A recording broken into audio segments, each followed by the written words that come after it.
प्रभुं प्राणनाथं विभुं विश्वनाथं जगन्नाथनाथं सदानन्दभाजं भवद्भव्यभूतेश्वरं भूतनाथं शिवं शङ्करं शम्भुमीशानमीडे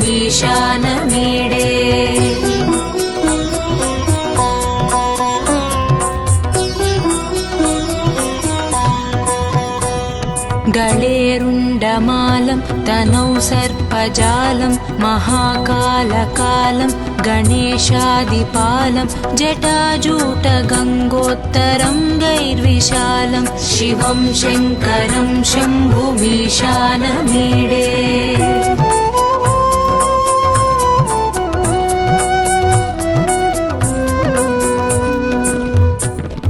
मुदामाकरं मण्डनं मण्डयन्तं महामण्डलं भस्मभूषाधरं तम् अनादिं ह्यपारं महामोहमारं शिवं शङ्करं शम्भुमीशानमीडे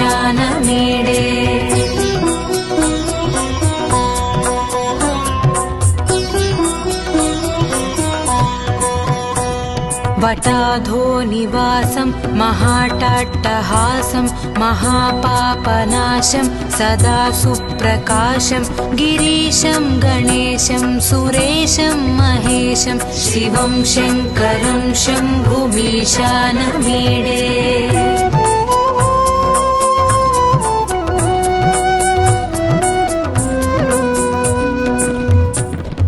गिरीन्द्रात्मजा सङ्गृहीतार्धदेहं गिरौ संस्थितं सर्वदापन्नगेहं परब्रह्म ब्रह्मादिभिर्वन्द्यमानं शिवं शङ्करं शम्भुमीशानमीडे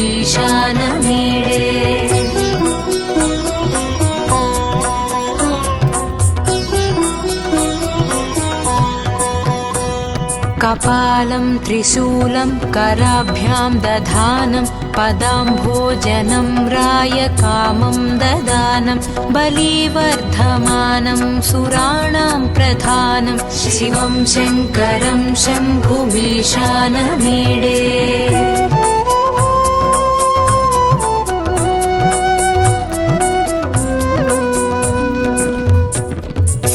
शरच्चन्द्रगात्रं गणानन्दपात्रं त्रिनेत्रं पवित्रं धनेशस्य मित्रम् अपर्णाकळत्रं सदा सच्चरित्रं शिवं शङ्करं शम्भुमीशानमीडे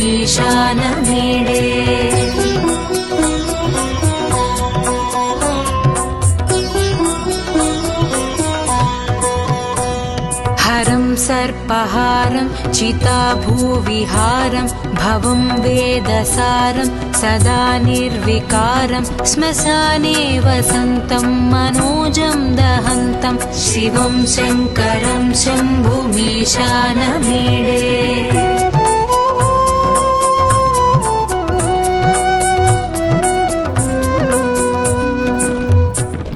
स्वयं यः प्रभाते नरः शूलपाणे पठेत् स्तोत्ररत्नं द्विह प्राप्य रत्नं सुपुत्रं सुधान्यं सुमित्रं कळत्रं विचित्रैः समाराध्य मोक्षं प्रयाति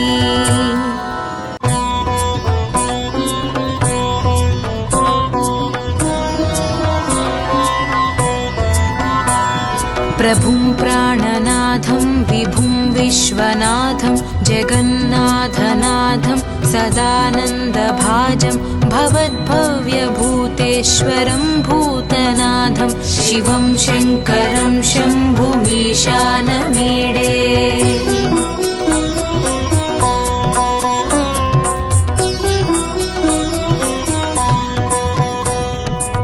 गळेरुण्डमालं तनौ सर्पजालं महाकालकालं गणेशादिपालं जटाजूटगङ्गोत्तरं गैर्विशालं शिवं शङ्करं शम्भुमीशानमीडे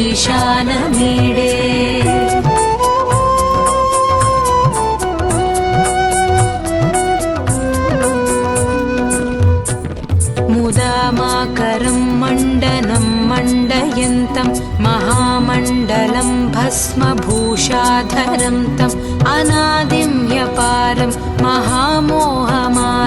शिवं शङ्करं शम्भुमीशानमीडे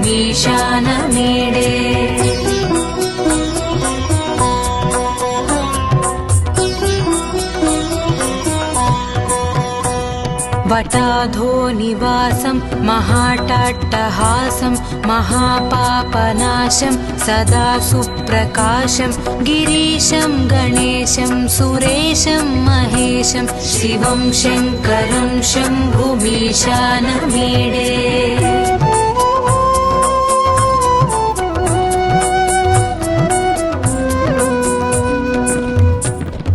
गिरीन्द्रात्मजा सङ्गृहीतार्धदेहं गिरौ संस्थितं सर्वदापन्नगेहं परब्रह्म ब्रह्मादिभिर्वन्द्यमानं शिवं शङ्करं शम्भुमीशानमीडे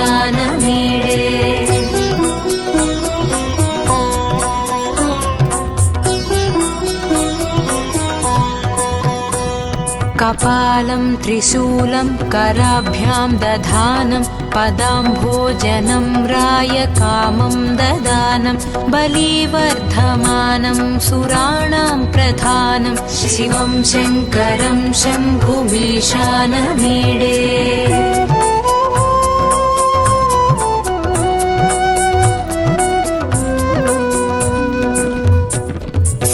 शरच्चन्द्रगात्रं गणानन्दपात्रं त्रिनेत्रं पवित्रं धनेशस्य मित्रम् अपर्णाकळत्रं सदा सच्चरित्रं शिवं शङ्करं शम्भुमीशानमीडे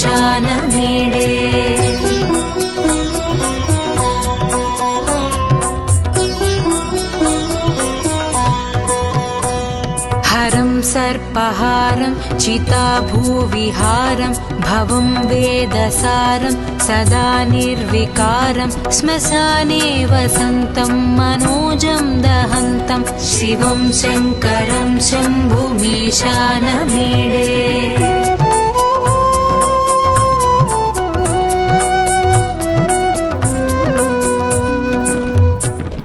स्वयं यः प्रभाते नरः शूलपाणे पठेत् स्तोत्ररत्नं द्विह प्राप्य रत्नं सुपुत्रं सुधान्यं सुमित्रं कळत्रं विचित्रैः समाराध्य मोक्षं प्रयाति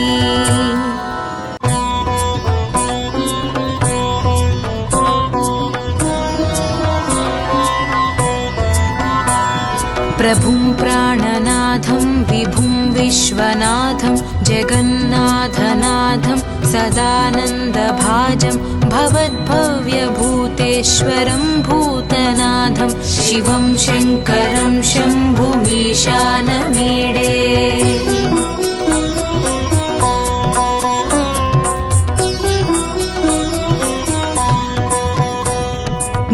गळेरुण्डमालं तनौ सर्पजालं महाकालकालं गणेशादिपालं जटाजूटगङ्गोत्तरं गैर्विशालं शिवं शङ्करं शम्भुमीशानमीडे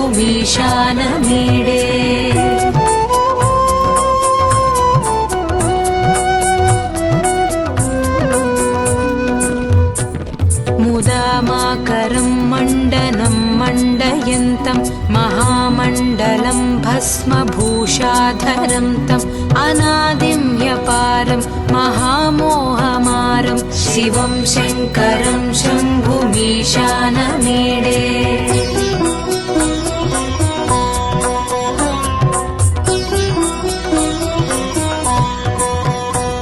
वटाधो निवासं महाटाट्टहासं महापापनाशं सदा सुप्रकाशं गिरीशं गणेशं सुरेशं महेशं शिवं शङ्करं शम्भुमीशानमीडे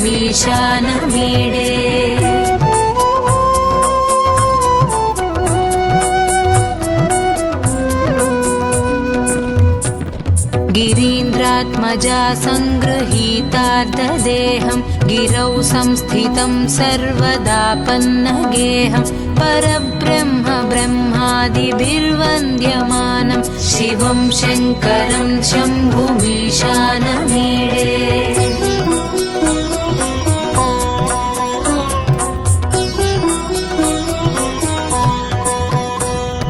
कपालं त्रिशूलं कराभ्यां दधानं पदाम्भोजनं रायकामं ददानं बलिवर्धमानं सुराणां प्रधानं शिवं शङ्करं शम्भुमीशानमीडे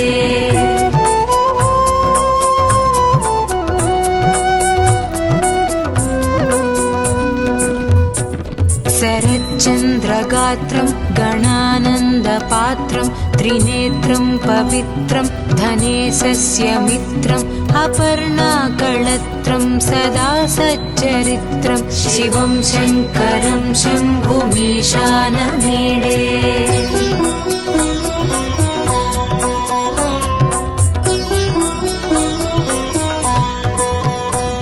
हरं सर्पहारं चिताभूविहारं भवं वेदसारं सदा निर्विकारं श्मशाने वसन्तं मनोजं दहन्तं शिवं शङ्करं शम्भुमीशानमीडे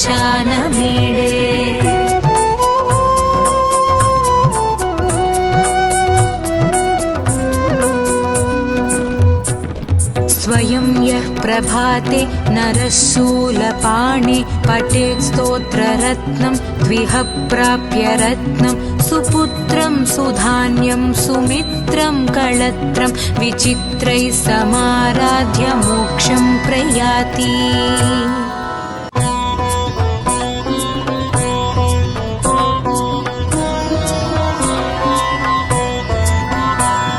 प्रभुं प्राणनाथं विभुं विश्वनाथं जगन्नाथनाथं सदानन्दभाजं भवद्भव्यभूतेश्वरं भूतनाथं शिवं शङ्करं शम्भुमीशानमीडे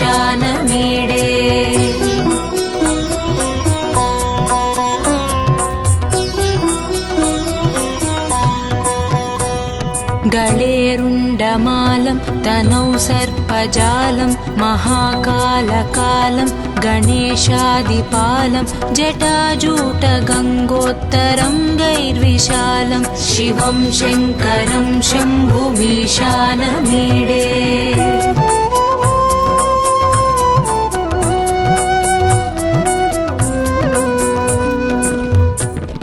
मुदामाकरं मण्डनं मण्डयन्तं महामण्डलं भस्मभूषाधरं तम् अनादिं ह्यपारं महामोहमारं शिवं शङ्करं शम्भुमीशानमीडे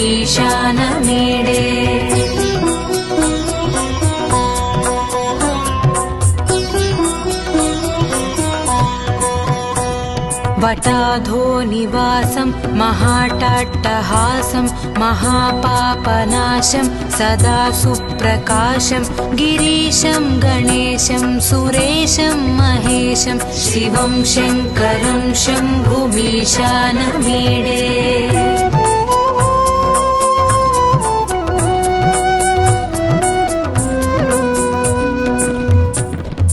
गिरीन्द्रात्मजा सङ्गृहीतार्धदेहं गिरौ संस्थितं सर्वदापन्नगेहं परब्रह्म ब्रह्मादिभिर्वन्द्यमानं शिवं शङ्करं शम्भुमीशानमीडे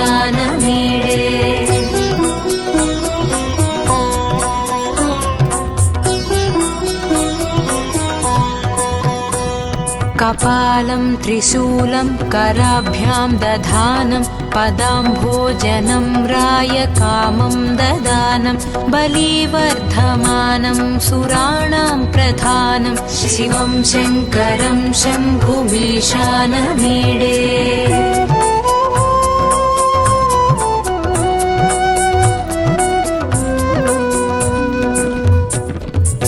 शरच्चन्द्रगात्रं गणानन्दपात्रं त्रिनेत्रं पवित्रं धनेशस्य मित्रम् अपर्णाकळत्रं सदा सच्चरित्रं शिवं शङ्करं शम्भुमीशानमीडे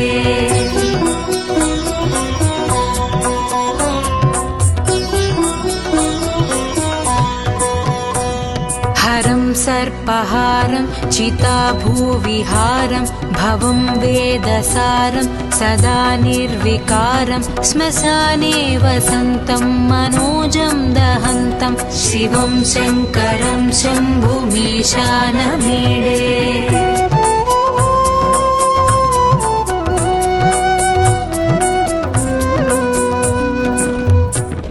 स्वयं यः प्रभाते नरः शूलपाणे पठेत् स्तोत्ररत्नं द्विह प्राप्य रत्नं सुपुत्रं सुधान्यं सुमित्रं कळत्रं विचित्रैः समाराध्य मोक्षं प्रयाति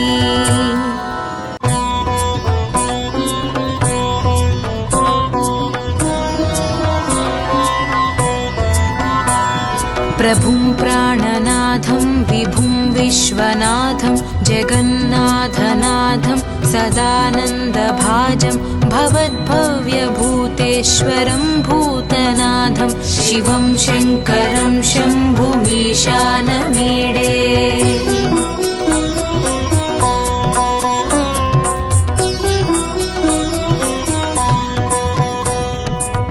गळेरुण्डमालं तनौ सर्पजालं महाकालकालं गणेशादिपालं जटाजूटगङ्गोत्तरं गैर्विशालं शिवं शङ्करं शम्भुमीशानमीडे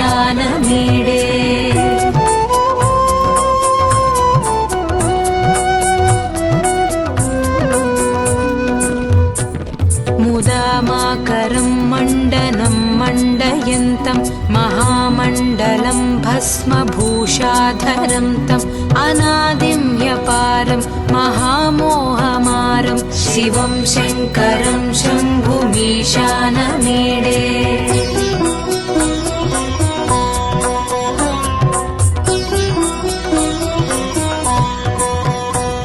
वटाधो निवासं महाटाट्टहासं महापापनाशं सदा सुप्रकाशं गिरीशं गणेशं सुरेशं महेशं शिवं शङ्करं शम्भुमीशानमीडे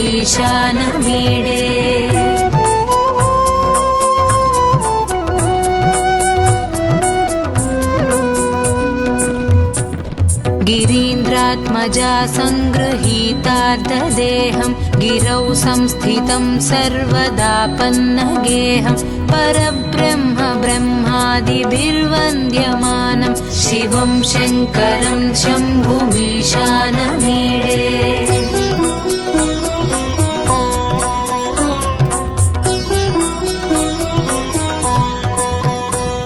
कपालं त्रिशूलं कराभ्यां दधानं पदाम्भोजनं रायकामं ददानं बलिवर्धमानं सुराणां प्रधानं शिवं शङ्करं शम्भुमीशानमीडे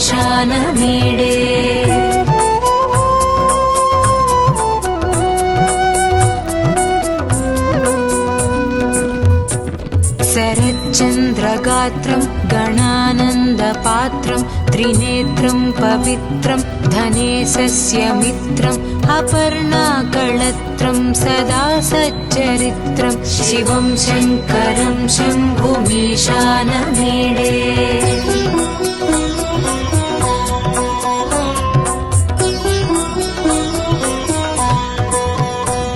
हरं सर्पहारं चिताभूविहारं भवं वेदसारं सदा निर्विकारं श्मशाने वसन्तं मनोजं दहन्तं शिवं शङ्करं शम्भुमीशानमीडे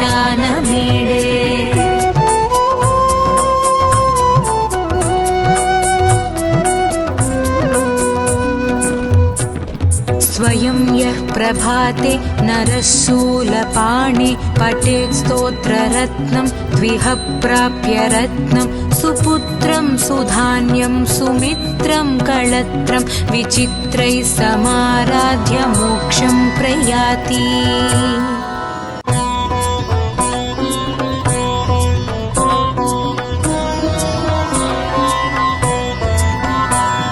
प्रभुं प्राणनाथं विभुं विश्वनाथं जगन्नाथनाथं सदानन्दभाजं भवद्भव्यभूतेश्वरं भूतनाथं शिवं शङ्करं शम्भुमीशानमीडे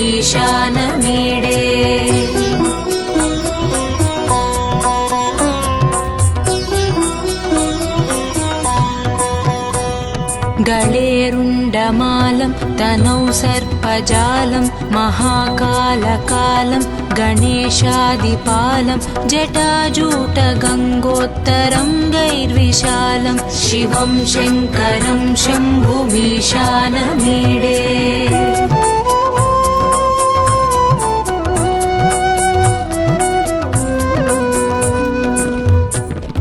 मुदामाकरं मण्डनं मण्डयन्तं महामण्डलं भस्मभूषाधरं तम् अनादिं ह्यपारं महामोहमारं शिवं शङ्करं शम्भुमीशानमीडे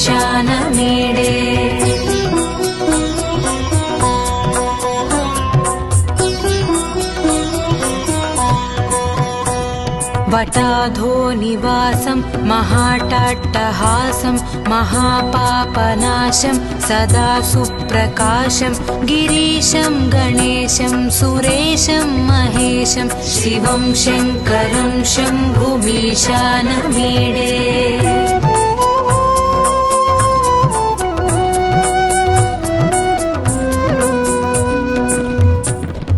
गिरीन्द्रात्मजा सङ्गृहीतार्धदेहं गिरौ संस्थितं सर्वदापन्नगेहं परब्रह्म ब्रह्मादिभिर्वन्द्यमानं शिवं शङ्करं शम्भुमीशानमीडे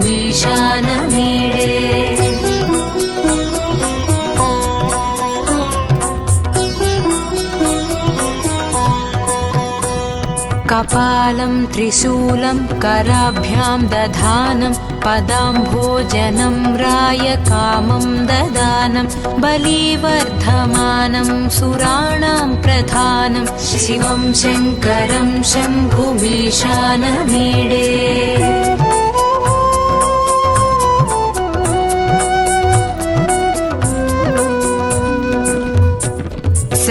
शरच्चन्द्रगात्रं गणानन्दपात्रं त्रिनेत्रं पवित्रं धनेशस्य मित्रम् अपर्णाकळत्रं सदा सच्चरित्रं शिवं शङ्करं शम्भुमीशानमीडे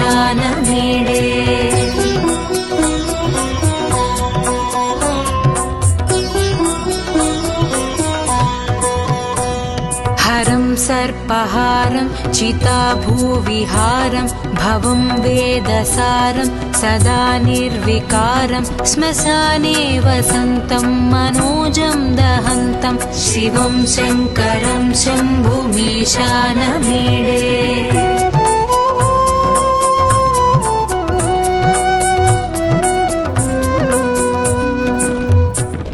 स्वयं यः प्रभाते नरः शूलपाणे पठेत् स्तोत्ररत्नं द्विह प्राप्य रत्नं सुपुत्रं सुधान्यं सुमित्रं कळत्रं विचित्रैः समाराध्य मोक्षं प्रयाति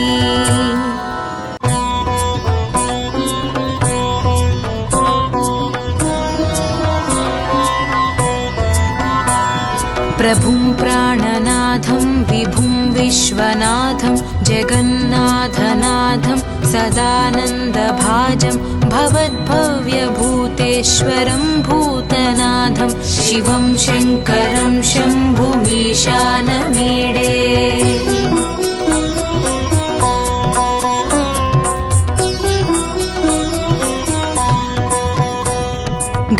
गळेरुण्डमालं तनौ सर्पजालं महाकालकालं गणेशादिपालं जटाजूटगङ्गोत्तरं गैर्विशालं शिवं शङ्करं शम्भुमीशानमीडे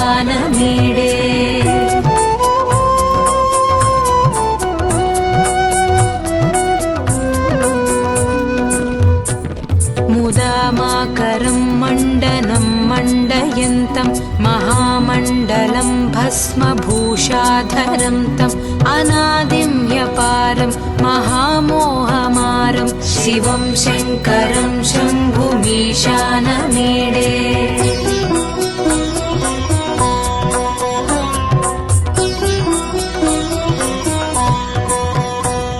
वटाधो निवासं महाटाट्टहासं महापापनाशं सदा सुप्रकाशं गिरीशं गणेशं सुरेशं महेशं शिवं शङ्करं शम्भुमीशानमीडे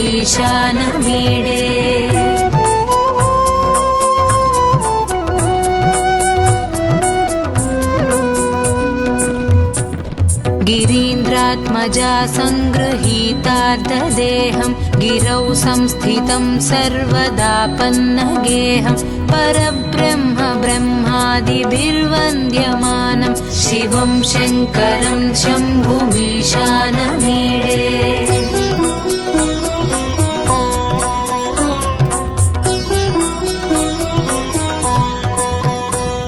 कपालं त्रिशूलं कराभ्यां दधानं पदाम्भोजनं रायकामं ददानं बलिवर्धमानं सुराणां प्रधानं शिवं शङ्करं शम्भुमीशानमीडे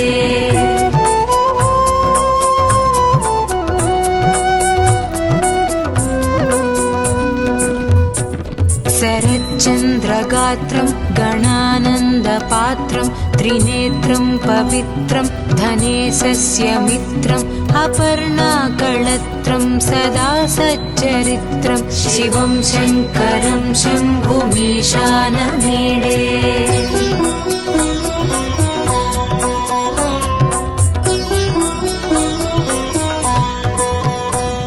हरं सर्पहारं चिताभूविहारं भवं वेदसारं सदा निर्विकारं श्मशाने वसन्तं मनोजं दहन्तं शिवं शङ्करं शम्भुमीशानमीडे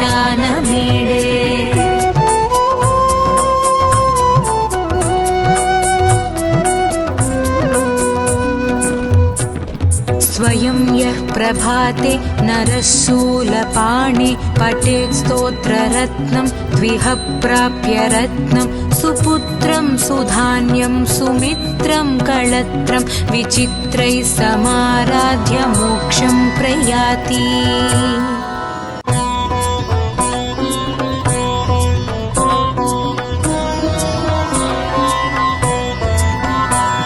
प्रभुं प्राणनाथं विभुं विश्वनाथं जगन्नाथनाथं सदानन्दभाजं भवद्भव्यभूतेश्वरं भूतनाथं शिवं शङ्करं शम्भुमीशानमीडे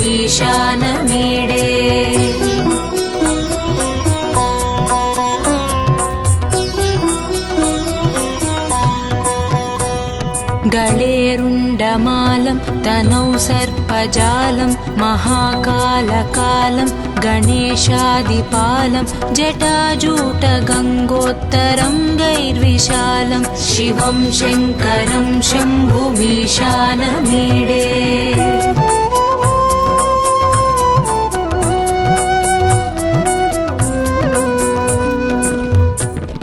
मुदामाकरं मण्डनं मण्डयन्तं महामण्डलं भस्मभूषाधरं तम् अनादिं ह्यपारं महामोहमारं शिवं शङ्करं शम्भुमीशानमीडे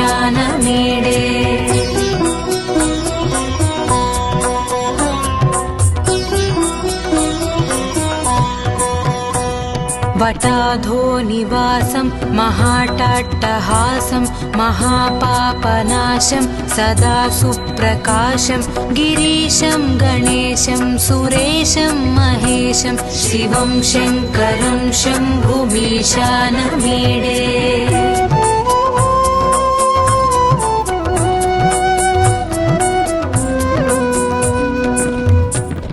गिरीन्द्रात्मजा सङ्गृहीतार्धदेहं गिरौ संस्थितं सर्वदापन्नगेहं परब्रह्म ब्रह्मादिभिर्वन्द्यमानं शिवं शङ्करं शम्भुमीशानमीडे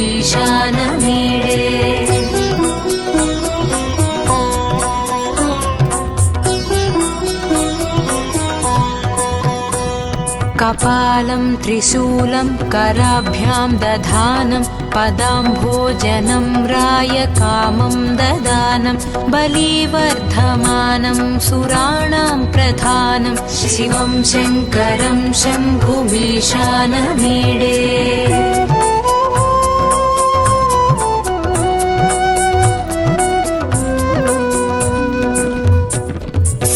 शरच्चन्द्रगात्रं गणानन्दपात्रं त्रिनेत्रं पवित्रं धनेशस्य मित्रम् अपर्णाकळत्रं सदा सच्चरित्रं शिवं शङ्करं शम्भुमीशानमीडे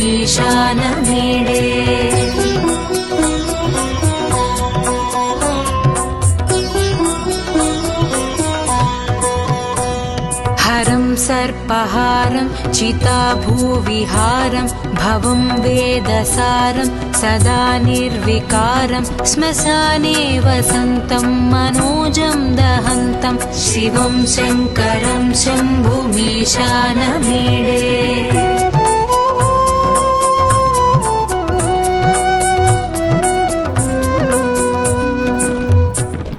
स्वयं यः प्रभाते नरः शूलपाणे पठेत् स्तोत्ररत्नं द्विह प्राप्य रत्नं सुपुत्रं सुधान्यं सुमित्रं कळत्रं विचित्रैः समाराध्य मोक्षं प्रयाति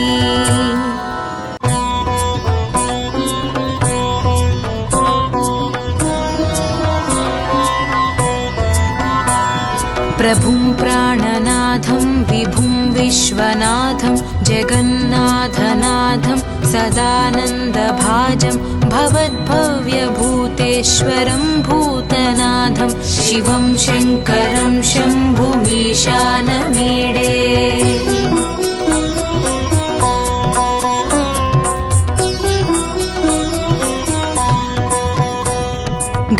गळेरुण्डमालं तनौ सर्पजालं महाकालकालं गणेशादिपालं जटाजूटगङ्गोत्तरं गैर्विशालं शिवं शङ्करं शम्भुमीशानमीडे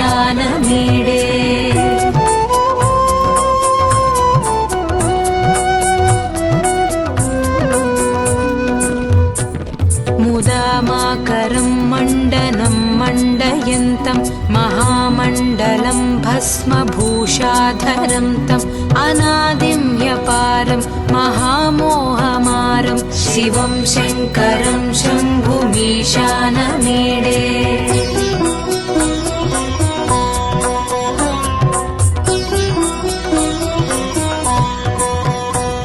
वटाधो निवासं महाटाट्टहासं महापापनाशं सदा सुप्रकाशं गिरीशं गणेशं सुरेशं महेशं शिवं शङ्करं शम्भुमीशानमीडे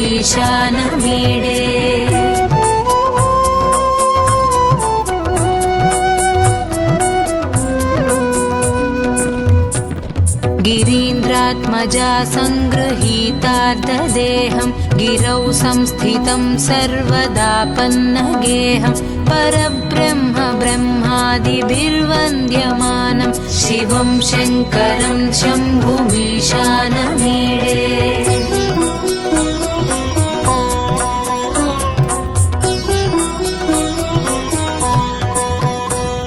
कपालं त्रिशूलं कराभ्यां दधानं पदाम्भोजनं रायकामं ददानं बलिवर्धमानं सुराणां प्रधानं शिवं शङ्करं शम्भुमीशानमीडे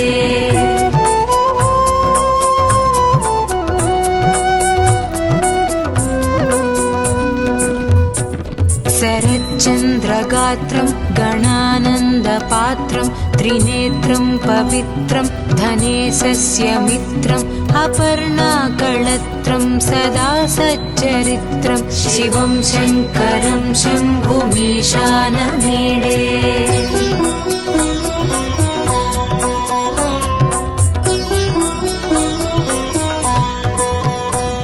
हरं सर्पहारं चिताभूविहारं भवं वेदसारं सदा निर्विकारं श्मशाने वसन्तं मनो